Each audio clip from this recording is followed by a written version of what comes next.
नमस्कार, स्वागत है आपका अपने चैनल पीएस अघिनी आकाश में। मैं आकाश गर्ग लेकर आया हूं एनएमएमएस परीक्षा की तैयारी कर रहे बच्चों के लिए साइंस टेस्ट सीरीज का अगला टॉपिक फोर्स एंड प्रेशर, बल तथा दाब। इससे संबंधित कुछ क्वेश्चंस की सीरीज आइए शुरू करते हैं। उससे पहले जो मेरे चैनल पर रहे हैं उनसे रिक्वेस्ट है वो चैनल को सब्सक्राइब करें और बेल आइकन को दबाना ना भूलें, जिससे मेरे न्यू वीडियोस का नोटिफिकेशन सबसे पहले आप तक पहुंच सके। चलिए स्टार्ट करते हैं आज का वीडियो। आज का हमारा पहला प्रश्न है, बल के कौन कौन से रूप हैं? ऑप्शंस हैं अभिकर्षण, अपकर्षण, ऑप्शन सी ए और बी दोनों, और ऑप्शन डी इनमें से कोई नहीं। तो बच्चों इसका सही जवाब है ऑप्शन सी ए और बी दोनों। अभिकर्षण अपकर्षण दोनों प्रकार के बल के रूप होते हैं। चलिए बढ़ते हैं अपने अगले क्वेश्चन की तरफ। आज का हमारा दूसरा क्वेश्चन है, बल का प्रयोग किसमें परिवर्तन लाने में किया जाता है? तो वस्तु की गति में, कार्य में, क्रिया में, या इनमें से कोई नहीं। बल का प्रयोग किसमें परिवर्तन लाने किया जाता है? बल वस्तु की गति में, कार्य में, क्रिया में, या इनमें से कोई नहीं। तो बच्चों इसका सही जवाब है वस्तु की गति में, ऑप्शन नंबर ए। चलिए बढ़ते हैं अपने अगले क्वेश्चन की तरफ। क्वेश्चन नंबर 3, बल की प्रबलता किससे मापी जाती है?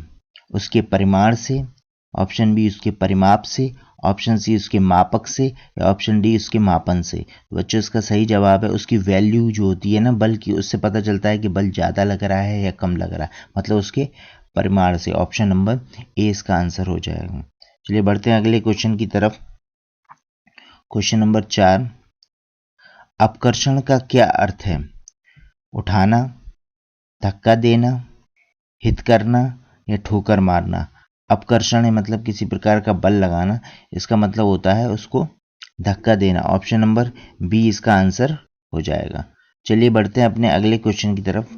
क्वेश्चन नंबर 5, बल का उपयोग किस किस में होता है?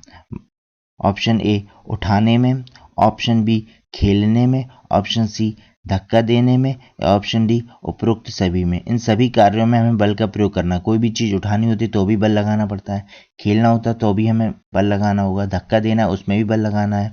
तो इसका मतलब है इसका ऑप्शन नंबर डी इसका आंसर हो जाएगा। बल का उपयोग हम इन सभी चीज़ों में करते हैं।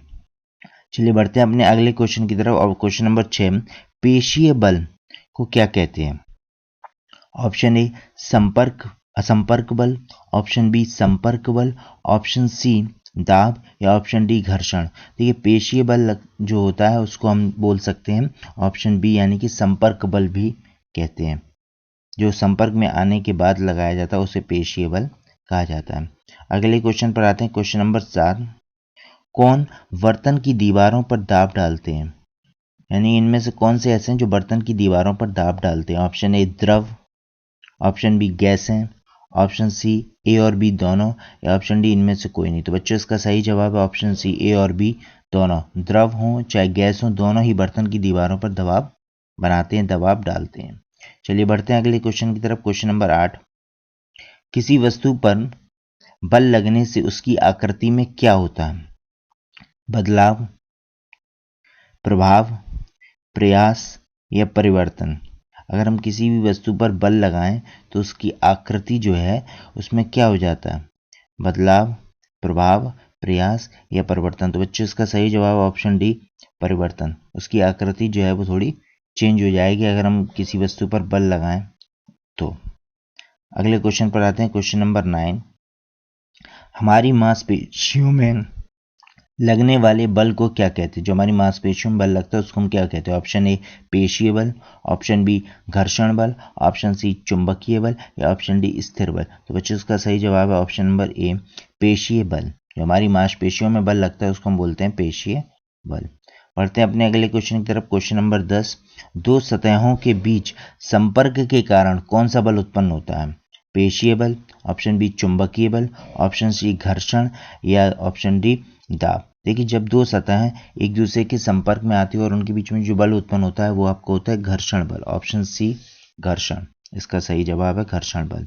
अगले क्वेश्चन पर आते हैं। क्वेश्चन नंबर 11, पेशीय बल का उपयोग किस लिए होता है? शारीरिक क्रियाकलापों के लिए, अनेक कठिन कार्यों को करने के लिए, ऑप्शन सी ए और बी दोनों, या ऑप्शन डी कोई नहीं। तो बच्चों इसका सही जवाब है ऑप्शन सी ए और बी दोनों। शारीरिक क्रियाकलाप में भी हमें पेशीबल लगाना पड़ता है, अधिक कठिन कार्य करने हैं उनके लिए भी हमें पेशीबल लगाना पड़ता है। तो इसका सही जवाब है ऑप्शन सी ए और बी दोनों।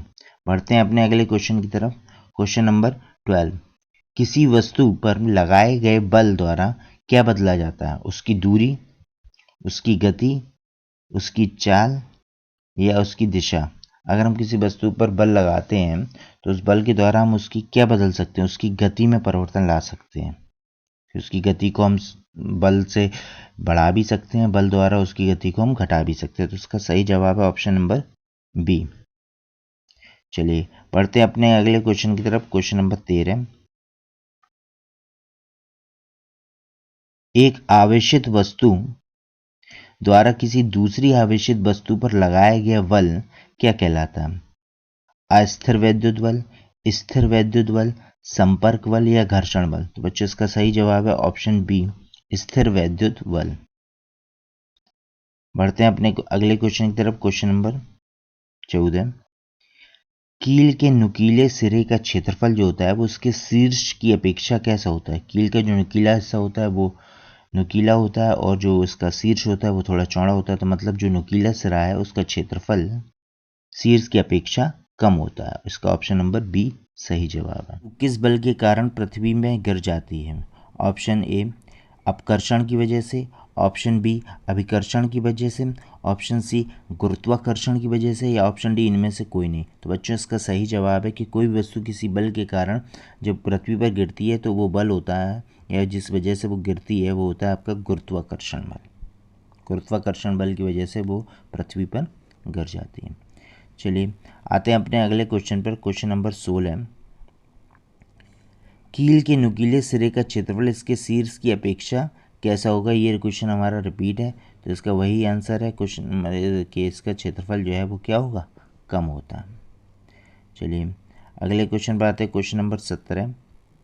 वस्तुएं पृथ्वी की ओर आकर्षित होती हैं उसे कौन सा बल कहते हैं? जब वस्तुएं जो है पृथ्वी की ओर खिंचती हैं, उनकी तरफ आकर्षित होती हैं तो उसे कौन सा बल कहते हैं? ऑप्शन ए गुरुत्व बल, ऑप्शन बी चुंबक बल, ऑप्शन सी दाब या ऑप्शन डी संपर्क। तो इसका सही जवाब है ऑप्शन ए गुरुत्व बल। गुरुत्व बल की वजह से ऐसा होता है। चलिए बढ़ते हैं अगले क्वेश्चन और लास्ट क्वेश्चन की तरफ इस सीरीज़ का, कि हमारे चारों ओर के वायु के आवरण को हम क्या कहते हैं? वायुमंडल, जैवमंडल, पर्यावरण या वातावरण। तो बच्चों इसका सही जवाब है ऑप्शन ए वायुमंडल। तो ख़त्म होती है यहाँ पर हमारी ये साइंस की आज की टेस्ट सीरीज़। अगर वीडियो पसंद आया तो वीडियो को लाइक कीजिए, शेयर कीजिए, अधिक से अधिक बच्चों तक पहुँचाइए जो उनके आने वाले एग्ज़ाम NMMS की परीक्षा के लिए उपयोगी साबित हो सकते हैं। मिलते हैं हम अपने अगले वीडियो में, तब तक के लिए धन्यवाद।